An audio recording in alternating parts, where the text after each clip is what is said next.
Hey friends, if you wish to fix kernel data in-page error on your Windows computer, this blue screen of death error, then please watch this video. I will guide you through the resolutions. So the first solution is to check for hardware connections. How would you do this? So a lot of third-party peripherals like printers, scanners, cameras, etc. push their own drivers which interfere with the drivers in the system itself, and they cause these blue screen of death errors.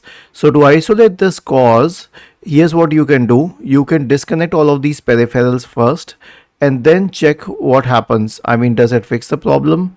The next solution is a check disk scan. So search for command prompt in the Windows search bar and click on run as administrator in the right pane to open the elevated command prompt window.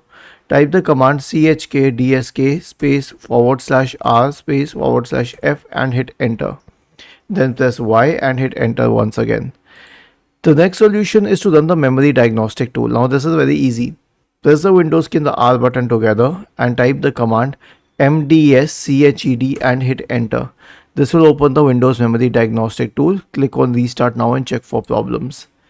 The next solution will be an SFC scan. So search for command prompt in the Windows search bar and click on run as administrator to open the elevated command prompt window.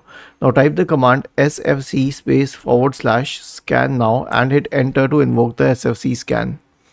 The last solution is to update all drivers, and the best way to do so is by installing optional updates.